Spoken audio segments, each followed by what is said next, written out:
الحمد لله الواحد القهار والعزيز الجبار مكور الليل على النهار تذكرة لأولي الأبصار نحمده ونستعينه ونستغفره ونعوذ بالله من شرور أنفسنا ومن سيئات أعمالنا من يهده الله فلا مضل له ومن يضلل فلا هادي له وأشهد أن لا إله إلا الله وحده لا شريك له وأشهد أن محمدا عبده ورسوله أرسله بالهدى ودين الحق ليظهره على الدين كله ولو كره المشركون اللهم صل على محمد وعلى آل محمد كما صليت على إبراهيم وعلى آل إبراهيم إنك حميد مجيد اللهم بارك على محمد وعلى آل محمد كما باركت على إبراهيم وعلى آل إبراهيم إنك حميد مجيد أما بعد فإن خير الكلام كلام الله وخير الهدي هدي محمد صلى الله عليه وسلم وشر الأمور محدثاتها وكل محدثة بدعة وكل بدعة ضلالة وكل ضلالة في النار أيها الإخوة والأخوات أوصيكم وإياي أولا بتقوى الله يا أيها الذين آمنوا اتقوا الله حق تقاته ولا تموتن إلا وأنتم مسلمون أعوذ بالله من الشيطان الرجيم اقرأ باسم ربك الذي خلق الإنسان من علق ബഹുമാന്യരായ സഹോദരങ്ങളെ, സത്യവിശ്വാസികളെ, വിശ്വാസിനികളെ, ലോകത്തിൻ്റെ രക്ഷിതാവ് കാരുണ്യവാനായ റഹ്മാനായ അള്ളാഹുവിൻ്റെ എല്ലാവിധ നിയമനിർദ്ദേശങ്ങളും പഠിച്ചും മനസ്സിലാക്കിയും പകർത്തിയും തഖ്വയുള്ള ഒരു ജീവിതവും ഈമാനോടെയുള്ള ഒരു മരണവും ആഗ്രഹിച്ചുകൊണ്ട് ജീവിതത്തിൻ്റെ എല്ലാ മേഖലയെയും ദീനിയായി ഉൾക്കൊണ്ടുകൊണ്ട് ജീവിതത്തെ ചിട്ടപ്പെടുത്തണമെന്ന് എന്നെയും നിങ്ങളെയും ഓർമ്മപ്പെടുത്തുകയാണ്, വസിയത്ത് ചെയ്യുകയാണ്. അള്ളാഹു നമ്മുടെ എല്ലാവരുടെയും ജീവിതത്തിൻ്റെ എല്ലാ ഖൈറുകളും നന്മകളും അധികരിപ്പിച്ച് നൽകുമാറാകട്ടെ. ഇന്ന് മനുഷ്യർ ജീവിക്കുന്ന ഈ പുതിയ കാലഘട്ടത്തിൽ മുമ്പൊന്നും നമ്മൾ കേട്ടും വായിച്ചും പരിചയമില്ലാത്ത ഞെട്ടിക്കുന്ന വാർത്തകൾ കേട്ടുകൊണ്ടിരിക്കുക. ഒരു 1.5 വയസ്സുകാരൻ കുട്ടിക്ക് 90-ലേറെ മുറിവുകൾ ശരീരത്തിൽ കൊടുക്കാൻ മാത്രമുള്ള ക്രൂരത നമ്മൾ വായിക്കുക. പണ്ടങ്ങനെ കേട്ടിട്ടില്ല. സ്വന്തം അമ്മ പോലും സാക്ഷിയാകുന്ന ഉപദ്രവങ്ങൾ, അമ്മ എന്ന വാത്സല്യത്തിന്റെ, സ്നേഹത്തിന്റെ, കാരുണ്യത്തിന്റെ മകുടോദാഹരണങ്ങൾ മാഞ്ഞുപോയിക്കൊണ്ടിരിക്കുന്ന, അസ്തമിച്ചുകൊണ്ടിരിക്കുന്ന ഒരു കാലഘട്ടത്തിൽ കണ്ണീരോടെ നമ്മൾ ആ വാർത്തകൾ കേൾക്കും. 2 കൈകളും അടിച്ചു തകർത്ത ഒരു 1.5 വയസ്സുകാരനോട് ഒരു മനുഷ്യൻ കാണിച്ച വ്യത്യസ്തങ്ങളായ ക്രൂരതകളുടെ വാർത്തകൾ കേട്ട് നമ്മളൊക്കെ വല്ലാതെ വിഷമിച്ചു പോയിട്ടുണ്ട്. കുഞ്ഞുങ്ങളോടുള്ള പെരുമാറ്റം, മക്കളോട്, കുട്ടികളോടുള്ള പെരുമാറ്റത്തെ ഇസ്ലാം എത്ര വലിയ പ്രാധാന്യത്തോടെ, അതിൻ്റെ അർഹിക്കുന്ന ഗൗരവം നമ്മൾ തിരിച്ചറിയേണ്ടതുണ്ട്.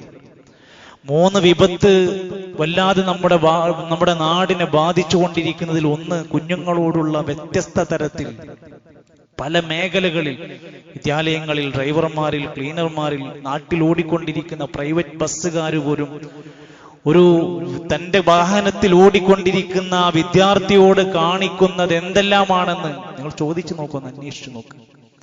അവനിൽ നിന്ന് കിട്ടുന്ന തുച്ഛമായ 2 രൂപന്റെ കൺസെഷൻ പൈസയുടെ പേരിൽ ആ കുഞ്ഞനുഭവിക്കുന്ന ഒരു സീറ്റിൽ ഇരിക്കാൻ പാടില്ല. അവൻ മാറി നിൽക്കണം. അവൻ കയറണമെങ്കിൽ അവരുടെ പെർമിഷൻ വേണം. എന്തൊരു വല്ലാത്ത മാനസിക സംഘർഷങ്ങൾ സഹിച്ചാണ് ഒരു കുട്ടി ഒരു നാട്ടിൽ ജീവിച്ചുകൊണ്ടിരിക്കുന്ന ആലോചിക്കും. കുഞ്ഞുങ്ങളുടെ വളർച്ചയിൽ ഒരു നാട് എത്ര ശ്രദ്ധിക്കാനുണ്ട് എന്ന് നമ്മളെ പഠിപ്പിക്കുക. 2, ലഹരി എന്നതിൻ്റെ ഏറ്റവും തീക്ഷ്ണമായ അവസ്ഥയിലേക്ക് നാട് മാറിക്കൊണ്ടിരിക്കുക. നമ്മുടെ പരിസരവും സുരക്ഷിതരല്ല, നമ്മുടെ മക്കൾ സുരക്ഷിതരല്ല. ഇക്കഴിഞ്ഞ മെയ് 31-ാം തീയതി പത്രമാധ്യമങ്ങളിലൂടെ ന്യൂസ് വന്നിട്ടുണ്ട്, റിപ്പോർട്ട്. ഇപ്പോഴത്തെ കേരളത്തിന്റെ ലഹരിയുടെ അവസ്ഥ എന്താണ് വായിച്ചില്ല നമ്മൾ. നമ്മളത് പഠിച്ചില്ല, നമുക്കത് നമ്മളെ ബാധിക്കുന്നതല്ലെന്ന് നമ്മൾ തീരുമാനിച്ചു. ആ കണക്കിൽ പറയുന്നുണ്ട് 2025 18 വയസ്സു തികയാത്ത 2600-ലേറെ വിദ്യാർത്ഥികളുമായി ബന്ധപ്പെട്ട കേസുകൾ രജിസ്റ്റർ ചെയ്തിട്ടുണ്ട്. 18 തികയാത്തവർ. കഴിഞ്ഞ അതിന് മേലെ 2024 1900 സംതിങ് ആയിരുന്നു കണക്കുണ്ടായിരുന്നത്. കൂടി വരികയാണ്. റാക്കറ്റുകൾ വല വീശിക്കൊണ്ടിരിക്കുകയാണ്. വീടുകളിൽ കഞ്ചാവ് കൃഷി നടത്തുന്ന IT ഉദ്യോഗസ്ഥന്മാരെ അറസ്റ്റ് ചെയ്യപ്പെടുകയാണ്. ഒന്ന് ആലോചിക്കണം നമ്മൾ.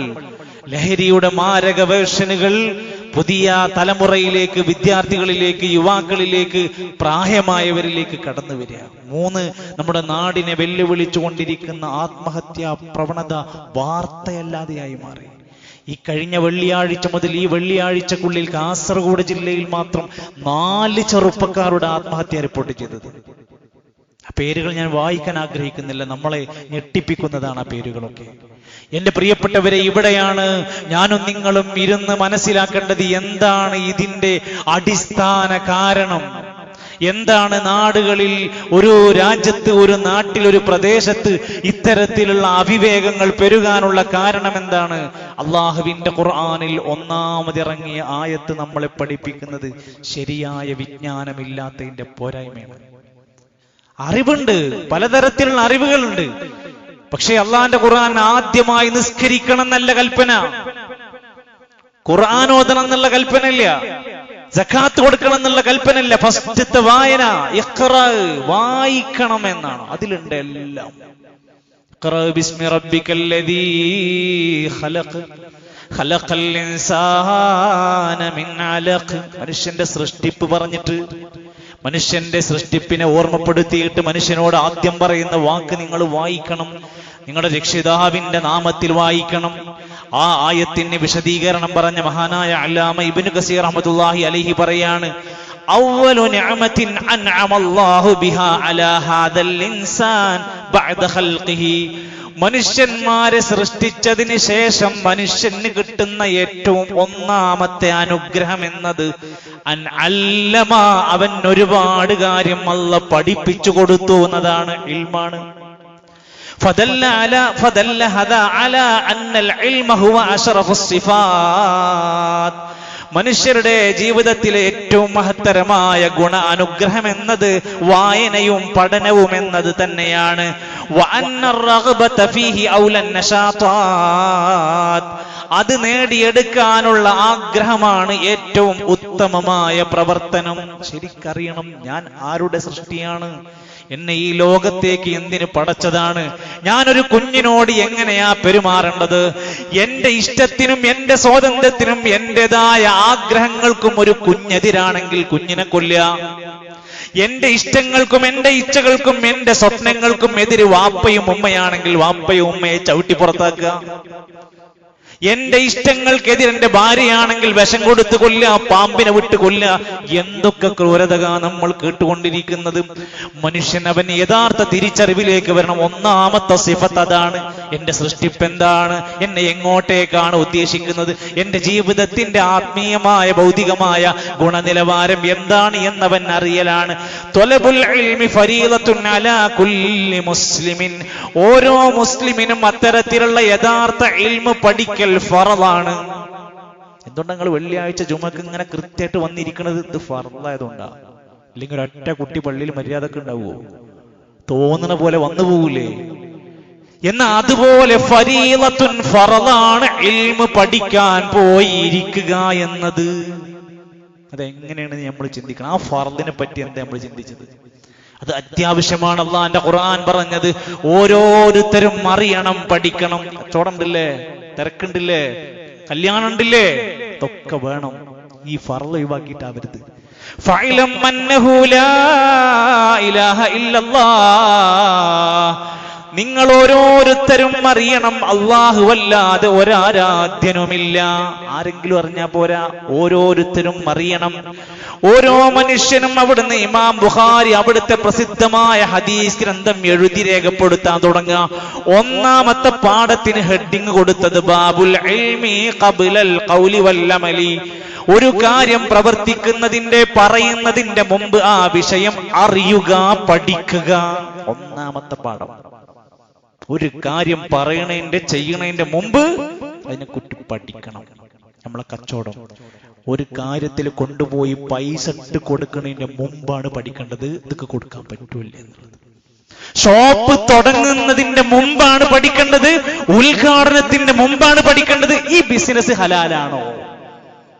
എമ്മാതിരിയാണ് നമ്മുടെ നാട്ടിൽ ബിസിനസ് രംഗത്ത്, സ്വർണത്തിന്റെ രംഗത്ത്, അതുപോലെ തന്നെ ബിസിനസ് രംഗങ്ങളിൽ, ഈ കടം മേടിക്കുന്ന രംഗങ്ങളിൽ ചെയ്ത് കയ്യിന്ന് പോയതിനു ശേഷമാണ് ഫത്വ ചോദിക്കുക. ഇനി എന്താ ചെയ്യുക? ശരിയല്ല. പഠിക്കൽ എപ്പോഴാണ്? ചെയ്യണതിന്റെ മുമ്പാണ്. അങ്ങനെ പഠിക്കാൻ തുടങ്ങിയാൽ യർഫഇല്ലാഹുല്ലദീന ആമനൂ മിൻകും വല്ലദീന ഊതുൽ ഇൽമ ദറജാത്ത്. സത്യവിശ്വാസികൾക്ക് അല്ലാഹു തആല ദറജ ഉയർത്തി കൊടുക്കും. അറിവുള്ള ആളുകൾക്ക് അല്ലാഹു ദറജ ഉയർത്തി കൊടുക്കും. അത് നമ്മൾ വെച്ച സ്റ്റാറ്റസ് അല്ല, നമ്മൾ കാണിക്കുന്ന ഒരു ഗ്രേഡ് അല്ല, സമുദായത്തിന്റെ ഗ്രേഡ് അല്ല. അള്ളാന്റെ അടുത്ത് അവൻക്കൊരു പ്രത്യേക ദറജ അള്ളാഹു ഉയർത്തി കൊടുക്കുമെന്ന് പറഞ്ഞത് ഇൽമിന്റെ വിഷയത്തിലാണ്. സുഹൃത്തുക്കളെ, ഇവിടെ പഠിക്കാത്തവരല്ല, PhD ഉള്ളവരുണ്ട്, ഡിഗ്രി ഉള്ളവരുണ്ട്, ഉന്നത നിലവാരമുള്ള ഡോക്ടേഴ്സ് ആണ്. എന്തെല്ലാം തട്ടിപ്പ് നടത്തിക്കൊണ്ടിരിക്കുന്നു. എഞ്ചിനീയർമാരെന്തെല്ലാം പൊളിപ്പുകൾ നടത്തിക്കൊണ്ടിരിക്കുന്നു. അധികാര കസേരകളിൽ ഇരിക്കുന്ന മനുഷ്യന്മാരെന്തെല്ലാം ദുർവിനിയോഗം നടത്തിക്കൊണ്ടിരിക്കുന്നു. അപ്പൊ എന്താ അവിടുത്തെ പ്രശ്നം? അറിവില്ലാത്ത പ്രശ്നമല്ല. പിന്നെന്തിന്റെ പ്രസക്തിയാണ്? തിരിച്ചറിവിന്റെയും മതബോധത്തിന്റെയും കുറവാണ് പ്രശ്നം. അവിടെയാണ് മനുഷ്യന്മാർ ചൂഷണം ചെയ്യപ്പെടുന്നത്. നമ്മളൊക്കെ പ്രാർത്ഥിക്കുന്നത് എന്താ? റബ്ബനാ ആതിനാ ഫിദ്ദുനിയാ ഹസന വഫിൽ ആഖിറതി ഹസനതൻ വഖിനാ അദാബന്നാർ. ദുനിയാവിന്റെ സകല നന്മയും ചോദിച്ചാ നമ്മൾ പ്രാർത്ഥിച്ചത്. ആ ആയത്തിന്റെ വിശദീകരണത്തിൽ ഇബ്നു കസീർ റഹ്മത്തുള്ളാഹി അലൈഹി പറയാണ്, ദുനിയാവിന്റെ ഹസനത്ത് എന്ന് പറഞ്ഞാൽ എന്താ? നല്ല റിസ്ക് കിട്ടലാണ്, നല്ല സന്താനങ്ങളെ കിട്ടലാണ്, നല്ല വിശാലമായ സൗകര്യമുള്ള വീടും ആരോഗ്യത്തോടെയുള്ള ജീവിതമാണ്. അതിനെ കൂടെ വൽ ഇൽമുൻ നാഫി, ഉപകാരമുള്ള അറിവുണ്ടാകലാണ് ദുനിയാവിന്റെ ഹസനത്ത്. അതൊക്കെ പെട്ടിട്ടുണ്ട്. ഓരോരുത്തരും പഠിക്കാൻ, മനസ്സിലാക്കാൻ ശ്രദ്ധിക്കണം. ഇമാം ഷാഫിഈ റഹ്മത്തുള്ളാഹി അലൈഹി പറയാണ്, ആദ്യം പഠിക്കേണ്ടത് ഹലാലും ഹറാമുകളാണ്. രണ്ടുമാണ് നമുക്ക്. ഭൗതികം വേണം, മതം വേണം. ഇമാം ഷാഫിഈ റഹ്മത്തുള്ളാഹി അലൈഹി പറയാണ്, ലാ അഅലമു ഇൽമൻ ബഅദൽ ഹലാലി വൽ ഹറാം. ഹലാലും ഹറാമും പഠിച്ചതിന്റെ ശേഷം ഞാൻ ഏറ്റവും മനസ്സിലാക്കുന്നത് അംബല മിനത്തിബ്ബി, അതിന് പിന്നെ അത് കഴിഞ്ഞാൽ ഏറ്റവും പ്രാധാന്യത്തോടെ പഠിക്കേണ്ടത് വൈദ്യശാസ്ത്രമാണ്. വൈദ്യശാസ്ത്രം പഠിക്കുന്നത് എന്താ? ഭൗതിക വിദ്യാഭ്യാസമാണ്. അത് വേണോ? അത് വേണം തന്നെ പറയണത്. എപ്പോൾ? ബഅദൽ ഹലാലി വൽ ഹറാം, മതത്തിന്റെ ഹലാലും ഹറാമും പഠിച്ചതിന് ശേഷം. ഇതെന്ത് സംഭവിക്കുന്നത്? ഇത് സംഭവിക്കുന്നത് ഭൗതികത മൊത്തം പഠിച്ചിട്ടുണ്ട്, അതിന്റെ മുമ്പുള്ള വാക്കുകളൊന്നും അയാൾ പഠിച്ചിട്ടില്ല. അതുകൊണ്ടാണ് ഇത്തരം മനുഷ്യർ ലഹരിയിൽ, ക്രൂരമായ കൊലപാതകങ്ങളിൽ, അതുപോലെ തന്നെ അഴിമതിയിൽ, അങ്ങനെ പല ചൂഷണങ്ങളിൽ മനുഷ്യർ ചെന്നുപെട്ടുന്ന വിദ്യാസമ്പന്നന്മാരുടെ പ്രശ്നം ഇതാണ്. അതോടൊപ്പം നമ്മളും ചിന്തിക്കേണ്ട മറ്റൊരു തലമുണ്ട്. നമ്മുടെ മക്കളിലും നമ്മൾ ഇത് മനസ്സിലാക്കണം. സ്കൂൾ വിദ്യാഭ്യാസത്തിന് എന്ത് പ്രസക്തി നമ്മൾ കൊടുക്കുന്നത്? നല്ല ഉഷാറാ, ഒരൊറ്റ ദിവസം ലീവ് എടുക്കൂല. 10 മണി എന്ന് പറഞ്ഞ 10 മണി, യൂണിഫോം ഒക്കെ പഞ്ചല, ബാഗ് കറക്റ്റാ, എല്ലാം ശരിയാണ്. മദ്രസയോ? നിങ്ങളുടെ മദ്രസയുടെ കുട്ടിയുടെ രജിസ്റ്റർ പരിശോധിക്ക്, എത്ര ലീവ് ഉണ്ടായിരുന്നു? നമ്മുടെ കുട്ടി മദ്രസയിൽ വരുന്ന യൂണിഫോം പരിശോധിക്കാതെ എങ്ങനെയാ വരുന്നത്? എപ്പോഴാ വരുന്നത്? എന്തതിന്റെ പ്രശ്നം എന്താ? ഇത് തിരിച്ചറിവിന്റെ ഒരു പ്രശ്നമുണ്ട്. ഇതൊരു പക്ഷിയുടെ ചിറക് പോലെയാണ് മതവിദ്യാഭ്യാസവും ഭൗതിക വിദ്യാഭ്യാസവും. ഇത് രണ്ടും ഒരേ ചിറകിൽ പറക്കുമ്പോഴേ ഒരു പക്ഷിക്ക് പറക്കുന്നില്ല. ഒറ്റ ചിറകിൽ പറന്നാൽ അത് മുന്നോട്ട് പോകില്ല. വെറും മതപഠനം മാത്രമായാൽ അധികം മുന്നോട്ട് പോകും, പ്രയാസങ്ങൾ ദുനിയാവിൽ വരും. വെറും ഭൗതിക പഠനം മാത്രമായാൽ ആ കുട്ടിയിൽ വലിയ നാശങ്ങൾ ഉണ്ടാക്കും. ഇത് രണ്ടും കൂടി, രണ്ട് ചിറക് ഒരുമിച്ചിട്ട് ഇങ്ങനെ പോകണം. അതോടെയാണ് നമ്മൾ ഭൗതികമായ കാര്യങ്ങൾക്കൊക്കെ ശ്രമിക്കുമ്പോൾ നമ്മളെ മതപരമായ അറിവിന്റെ കാര്യത്തിൽ നമ്മൾ ശ്രദ്ധിക്കാതെ പോയാൽ വലിയ അപകടമുണ്ടാക്കും. ഇന്നമാ യഖ്ഷല്ലാഹ മിൻ ഇബാദിഹിൽ ഉലമാ. അല്ലാഹുവിനെ ഏറ്റവും നന്നായി ഭയപ്പെടുന്നത് നല്ല അറിവുള്ളവരാണ്. മതപരമായ അറിവുണ്ടെങ്കിലേ പടച്ചോനെ പേടിയുണ്ടാവുള്ളൂ. അല്ലാത്തവർക്ക് നല്ല ഗ്രേഡും സർട്ടിഫിക്കറ്റും സാലറിയും നല്ല ഒക്കെ ഉണ്ടാവും. പടച്ചോനെ പേടി നഷ്ടപ്പെട്ടു പോകും. അതോടൊപ്പം തന്നെ നമ്മുടെ മക്കൾക്ക് പടച്ചോനെ പേടി ഉണ്ടാവണം. എപ്പോഴും നമ്മൾ അവരെ നോക്കിയിരിക്കാൻ കഴിയില്ല. ഒഴിഞ്ഞ മൂലകളിൽ അവർ സിഗരറ്റ് വലിക്കാതിരിക്കണമെങ്കിൽ ഒഴിഞ്ഞിടത്തൊരു പടച്ചോനുണ്ടെന്നുള്ള ബോധം വരണം.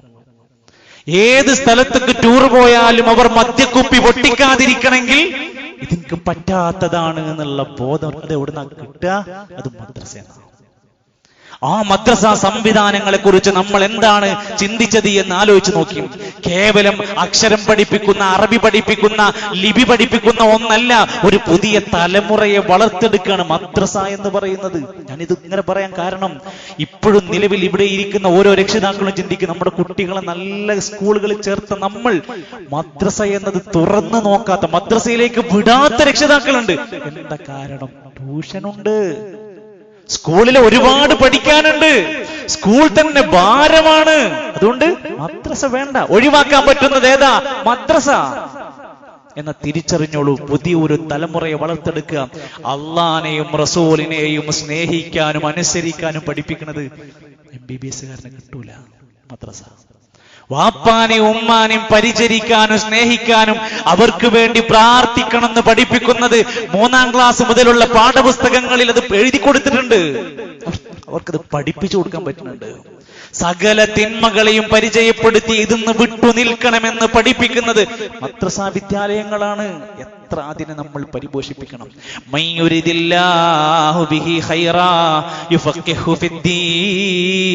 ആർക്കെങ്കിലും അല്ലാഹ് ഖൈർ ഉദ്ദേശിച്ചിട്ടുണ്ടെങ്കിൽ മതപരമായി അവന് പാണ്ഡിത്യം അല്ലാഹ് കൊടുക്കും. അതാണ് ഖൈർ. മഹാനായ പണ്ഡിതൻ ഇമാം മാലിക് റഹ്മത്തുള്ളാഹി അലൈഹി തആലയുടെ ഉമ്മ, ഇമാം മാലിക് എന്നറിയപ്പെടുന്ന മഹാപണ്ഡിതൻ ആരാ? അവിടുത്തെ അൽ മുവത്ത എന്ന ആദ്യത്തെ ഹദീസ് സമാഹാരം എഴുതിയ പണ്ഡിതൻ. അദ്ദേഹത്തിന്റെ ഉമ്മ ആദ്യമായി മദ്രസയിലേക്ക് കുട്ടിനെ പറഞ്ഞയക്കാൻ പോകുക. എല്ലാം മേടിച്ചു കൊടുത്ത് മദ്രസയ്ക്ക് ചേർക്കാൻ പോകുക.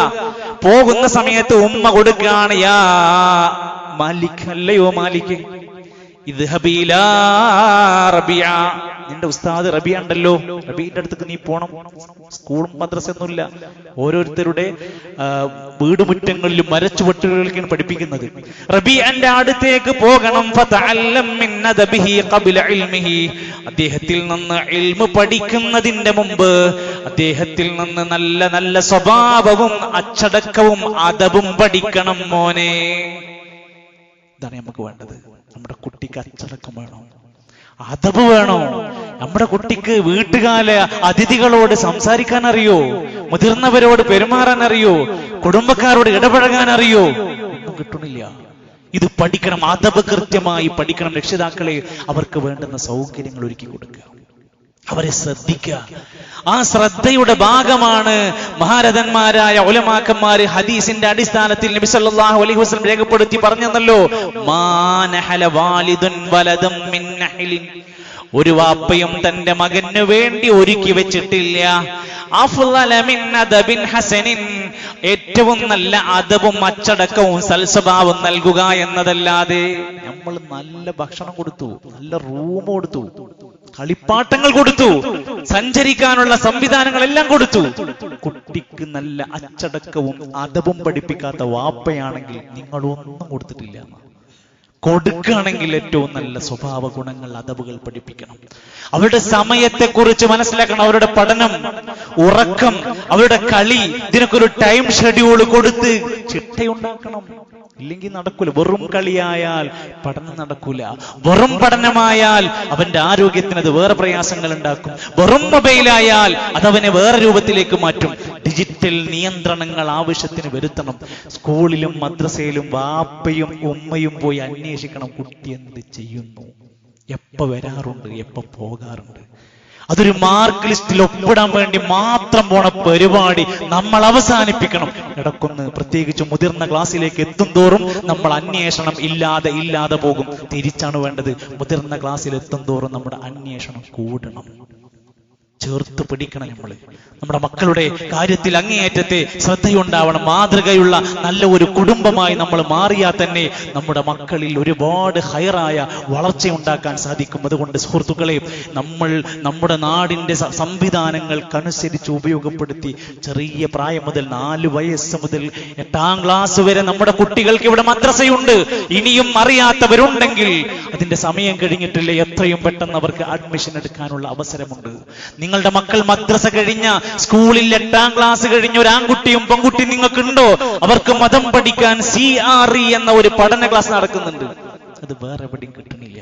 ദീന് പഠിക്കാൻ ഒരു ചാൻസ് 8ാം ക്ലാസ് കഴിഞ്ഞ ഡിഗ്രി വരെയുള്ള കുട്ടികൾക്ക് വേണ്ടി ഞായറാഴ്ച രാവിലെ 10 മണി മുതൽ 11 മണി വരെ ചക്കരക്കൽ ടൗണിൽ എല്ലാ ആഴ്ചകളിലും ഇൻഷാ അല്ലാഹ് നടന്നുകൊണ്ടിരിക്കുമ്പോൾ നമ്മുടെ കുട്ടി അവിടെ വരണം, ആക്കി കൊടുക്കണം, എത്തിച്ചു കൊടുക്കണം. നമ്മുടെ വലിയ ഉത്തരവാദിത്തത്തിൽപ്പെട്ടതാണ്. മുതിർന്ന ഒരാളാണോ, നിങ്ങളൊരു വാപ്പയാണോ, നിങ്ങളൊരു തൊഴിലാളിയാണോ, നിങ്ങൾ വിവാഹപ്രായം എത്തിയ ഒരാളാണോ, നിങ്ങൾ വിവാഹിതനാണോ, നിങ്ങൾക്ക് ദീന് പഠിക്കാനാണ് ശനിയാഴ്ചകളിൽ രാവിലെ ഖുർആൻ ഹദീസ് പഠന ക്ലാസ്സുകൾ. ഈ വ്യവസ്ഥകൾ, ഈ സംവിധാനങ്ങൾ, നിങ്ങൾക്കൊരു ഭാര്യയുണ്ടോ, നിങ്ങൾക്കൊരു സഹോദരിയുണ്ടോ, അവർക്ക് ദീന് പഠിക്കാനാണ് സഹോദരിമാർക്ക് മാത്രമുള്ള ഖുർആൻ പഠന ക്ലാസ്സുകൾ നടത്തുന്നത്. എന്താണ് ഇതിന്റെ ആവശ്യം? എന്താണ് ഇതിന്റെ താല്പര്യം? അറിവാണ് മനുഷ്യരെ നന്മയിലേക്ക് നയിക്കുന്നത്. അജ്ഞത, അന്ധകാരങ്ങൾ, ജഹ്ല് ഒരു മനുഷ്യനെ ഏത് ക്രൂരതയിലേക്കും ചെയ്യിപ്പിക്കുന്ന അപകടകരമായ അവസ്ഥയിലേക്ക് ഒരു നാട് നശിച്ചുയരും. ഖിയാമത്ത് നാളിന്റെ അടയാളങ്ങൾ രേഖപ്പെടുത്തി നബി തങ്ങൾ പറഞ്ഞു, ഇൽമ ഉയർത്തപ്പെടും, ജഹ്ല് സ്ഥിരപ്പെടും. അറിവ് എന്ന് പറഞ്ഞത് ഇവിടുന്ന് പൊക്കിക്കൊണ്ടുപോകും. അറിവില്ലായ്മ നാട്ടിൽ വ്യാപിക്കും. അതിന്റെ എല്ലാ തിക്തഫലങ്ങളും അന്ന് അനുഭവിക്കേണ്ടി വരും. അല്ലാഹു സുബ്ഹാനഹു വ തആല നല്ല ഉപകരിക്കുന്ന, ധാരാളം അറിവുള്ള, ശരിയായ മതബോധമുള്ള നല്ല ഒരു അന്തരീക്ഷത്തിലേക്ക് ജീവിക്കാനും വളരാനും നമ്മുടെ സമൂഹത്തെ, നമ്മുടെ സമുദായത്തെയും ഈ തലമുറയെയും സുരക്ഷിതമാക്കുവാനും എല്ലാം നമ്മൾ ഓരോരുത്തരും നല്ല അറിവുള്ള, പക്വമായ, അതവുള്ള ഒരവസ്ഥയിലേക്ക് നമ്മളെല്ലാം മാറേണ്ടതുണ്ട്. അല്ലാഹു നമ്മയെല്ലാം സഹായിക്കുമാറാകട്ടെ.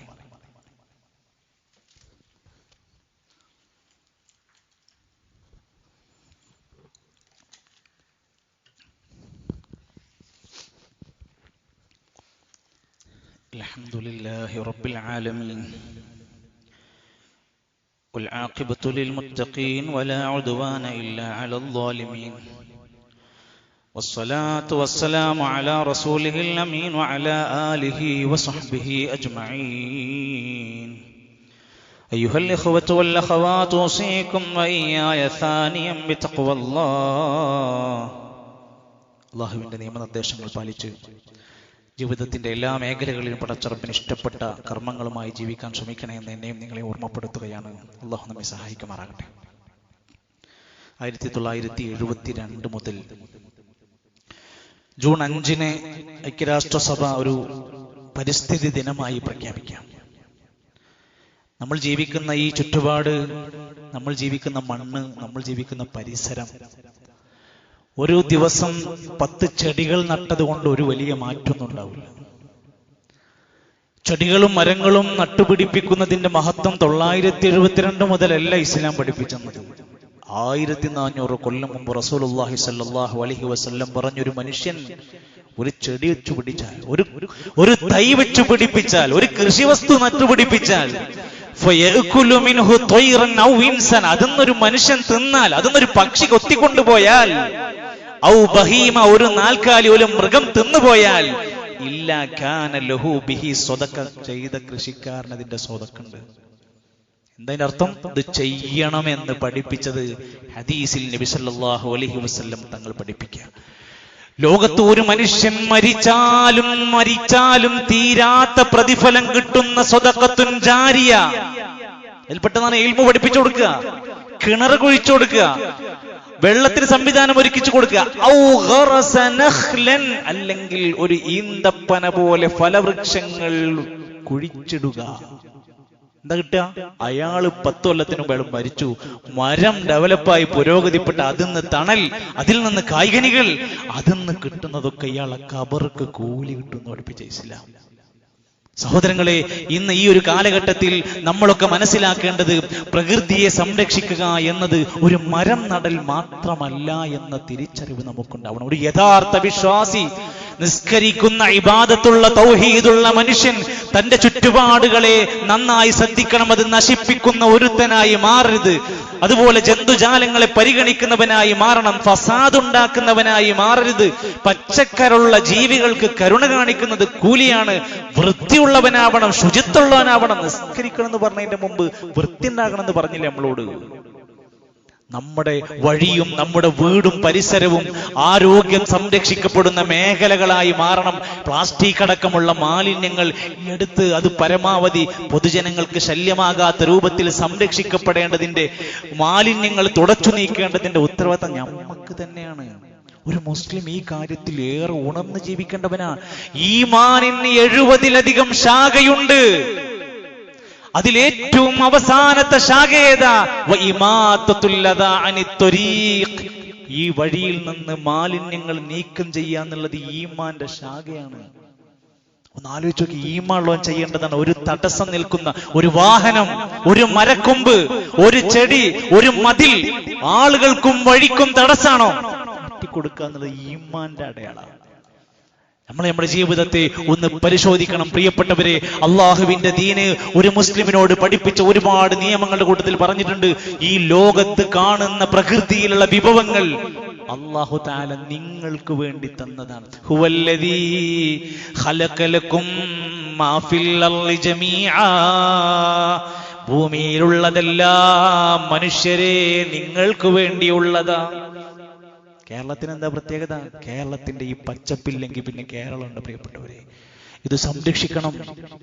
ആര് സംരക്ഷിക്കണം? പ്രകൃതി സ്നേഹികൾക്ക് മാത്രമാണോ? അതെ, യഥാർത്ഥ പ്രകൃതി സ്നേഹി ആരാ? ഓരോ സത്യവിശ്വാസികളായ മുഅ്മിനീങ്ങളും ഒരു നല്ല മികച്ച പ്രകൃതി സ്നേഹിയായി മാറണം. അതാണ് ഇസ്ലാം പഠിപ്പിച്ച നന്മകളിൽ അവസാന ശ്വാസം. ഖിയാമത്ത് നാളിന്റെ അവസാനത്തെ രംഗം വന്ന സമയത്ത് നിന്റെ കയ്യിൽ ഒരു ചെടി കഷ്ണം കിടക്കുന്നുണ്ടെങ്കിൽ അത് കുഴിച്ചിടുക. ഒന്നാലോചിക്ക്, ഇത്ര പഠിപ്പിച്ച മതമാണ് നമ്മുടെ കയ്യിലുള്ളത്. പിന്നെ എങ്ങനെയാണ് ഈ നാട്ടിൽ പ്രകൃതിക്ക് ഇത്ര നഷ്ടങ്ങൾ സംഭവിച്ചപ്പോഴാ? ലഹറൽ ഫസാദു ഫിൽ ബർരി വൽ ബഹരി ബിമാ കസബത് ഐദിന്നാസ്. മനുഷ്യന്റെ കൈകൾ പ്രവർത്തിച്ചത് കൊണ്ടാണ് ഭൂമിയിൽ, കടലിലും കരയിലുമെല്ലാം ഫസാദ് ഉണ്ടായിട്ടുള്ളത്. നമ്മൾ ചെയ്ത ക്രൂരത. പണ്ടില്ലാത്ത ചൂട് ഇപ്പൊ എങ്ങനെയാ വന്നത്? കാലാവസ്ഥാ വ്യതിയാനങ്ങൾക്ക് കാരണങ്ങൾ എന്താ? ഒരു വലിയ തടസ്സം നമ്മൾ നമ്മുടെ പ്രകൃതിയെ നഷ്ടപ്പെടുത്തിയതിലുള്ള ഒരുപാട് കാരണങ്ങളില്ലേ? ഉണ്ട്. ഇനി നമ്മളും നമ്മുടെ ഈ ഒരു മണ്ണിനോടും ഈ ഒരു പ്രകൃതിയോടും പഠിപ്പിച്ച ഒട്ടനേകം നിർദ്ദേശങ്ങൾ നബി സല്ലല്ലാഹു അലൈഹി വസല്ലമ തങ്ങൾ യുദ്ധത്തിന് പുറപ്പെടാൻ നിൽക്കുക. അവിടുത്തെ പ്രിയപ്പെട്ട സ്വഹാബി അബൂബക്കർ സിദ്ദീഖ് റളിയല്ലാഹു അൻഹുവിന്റെ കാലഘട്ടത്തിൽ ഉണ്ടായ ഒരു ചരിത്രം പറയുന്നുണ്ട്. പുറപ്പെടുന്നതിന്റെ മുമ്പ് തന്റെ മുമ്പിൽ നിൽക്കുന്ന സൈന്യത്തോട് പറയാണ്, വൃദ്ധനായ ഒരു മനുഷ്യനെയും കൊല്ലരുത്, കുട്ടികളെ കൊല്ലരുത്, സ്ത്രീകളെ കൊല്ലരുത്, ഇങ്ങോട്ട് ഉപദ്രവിക്കാൻ വന്നവനെ അല്ലാതെ നിങ്ങൾ ആക്രമിക്കരുത്, മാളങ്ങളിലിരിക്കുന്ന മഠങ്ങളിലിരിക്കുന്ന പുരോഹിതന്മാരെ ഉപദ്രവിക്കരുത്.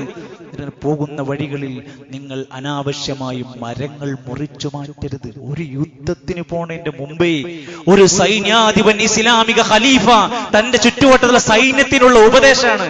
പോകുന്ന വഴിയിൽ കിടക്കുന്ന ഒരു നിലക്കുമുള്ള പ്രകൃതിയെ നഷ്ടപ്പെടുത്തുന്ന അവസ്ഥകൾ ഉണ്ടാക്കരുതെന്ന് പഠിപ്പിച്ചുവെങ്കിൽ നമ്മൾ ആ ഇസ്ലാമിലുള്ളത്. നമ്മളാണ് ഏറ്റവും നല്ല ഒരു പ്രകൃതി സ്നേഹിയായി മാറാൻ. നമ്മുടെ കല്യാണങ്ങൾ, നമ്മുടെ ആഘോഷങ്ങൾ, നമ്മുടെ പ്രവർത്തനങ്ങൾ ആ രൂപത്തിൽ മാലിന്യത്തെ കൃത്യമായി കൊണ്ട് മാറ്റാൻ പറ്റുന്ന പ്ലാസ്റ്റിക് സംവിധാനങ്ങളൊക്കെ ഒന്ന് ആലോചിക്കാൻ എല്ലാം നമ്മൾ അതിനൊരു മാതൃകാ പദ്ധതിയായി മാറുന്ന രൂപത്തിലേക്ക് മഹല്ലുകൾ ശാക്തീകരിക്കപ്പെടാൻ നമുക്ക് കഴിയണം. അല്ലാഹു സുബ്ഹാനഹു വ തആല ആരോഗ്യമുള്ള നല്ല ഒരു പ്രകൃതിയുടെ സംരക്ഷണത്തിലൂടെ മുന്നോട്ട് പോകുന്ന ഒരു വ്യത്യസ്തങ്ങളായ രോഗങ്ങൾ, ഒരുപക്ഷെ മഴയില്ലാതെ വിഷമിച്ചിരുന്ന് ഒരുപാട് പ്രാർത്ഥിച്ച് മഴ ലഭിക്കും. മഴ കിട്ടിയാൽ പിന്നെ ആളുകൾ മഴയെ ശപിക്കാൻ തുടങ്ങും. പിന്നെ അവർക്ക് മഴ ഒരു ഭാരമായി മാറും.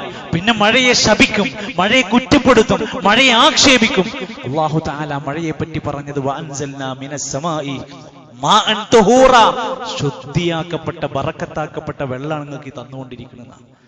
അള്ളാഹുവിന്റെ മഹത്തായ അനുഗ്രഹമാണെന്ന തിരിച്ചറിവോടെ, നല്ല മഴയ്ക്ക് വേണ്ടി പ്രാർത്ഥിക്കും, മഴക്കാലമാണെന്ന തിരിച്ചറിവോടെ കുടയെടുക്കേണ്ടവർ കുടയെടുക്കുക, റെയിൻകോട്ട് എടുക്കേണ്ടവർ റെയിൻകോട്ട് എടുക്കുക.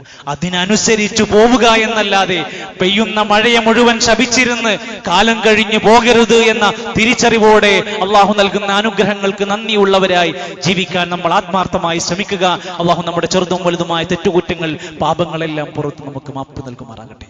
അള്ളാഹു സുബ്ഹാനഹു വ തആല ഇഷ്ടപ്പെടുന്ന അനുഗ്രഹിക്കുന്ന ജീവിതത്തിന്റെ വക്താക്കളാവാൻ അള്ളാഹു നമ്മെ എല്ലാം സഹായിക്കുമാറാകട്ടെ. നമ്മുടെ എല്ലാ ചെറുതും വലുതുമായ പാപങ്ങൾ, ദോഷങ്ങളെല്ലാം പടച്ചറപ്പ് നമുക്ക് പുറത്ത് മാപ്പ് നൽകുമാറാകട്ടെ. പ്രിയപ്പെട്ട പല സഹോദരങ്ങളും നമ്മിൽ നിന്ന് വിട പറഞ്ഞു പോയി. ഇന്നലെ വൈകുന്നേരത്ത് നമ്മുടെ ഒരു സഹോദരൻ പുഴയിൽ മീൻ പിടിക്കാൻ പോയതിൻ്റെ ഇടയിൽ മലപ്പുറം ജില്ലയിൽ എൻ്റെയൊക്കെ ക്ലാസ് ബാച്ചുകളിൽപ്പെട്ട ഒരാൾ, അദ്ദേഹം ചെറുപ്പക്കാരനായ അദ്ദേഹത്തിന്റെ ആ ഒരു യാത്രയിൽ പുഴയിൽ മുങ്ങി മരിക്കുകയുണ്ടായി. ജനാസ 2 മണിക്ക് ഖബറടക്കാൻ ഇരിക്കുകയാണ്. അള്ളാഹു അവർക്കെല്ലാം മഗ്ഫിറത്തും മർഹമത്തും നൽകുമാറാകട്ടെ. പ്രിയപ്പെട്ട നമ്മിൽ നിന്ന് വിട പറഞ്ഞു പോയ ഒട്ടനേകം ആളുകൾ, അവരുടെ എല്ലാവരുടെയും ആ ഖബറിടം അള്ളാഹു തആല സ്വർഗീയ തോപ്പാക്കി മാറ്റി കൊടുക്കുമാറാകട്ടെ. അള്ളാഹുവെ, ഞങ്ങളെല്ലാം മരിക്കുമ്പോൾ ഈമാനോടെ മരിക്കുന്ന അവസ്ഥയിലേക്ക് നീ മാറ്റിത്തരണമേ. എല്ലാവിധ ശർറുകളിൽ നിന്ന് ഞങ്ങളെയും ഞങ്ങളുടെ മക്കളെയും കാത്തു രക്ഷിക്കണമേ റഹ്മാനെ.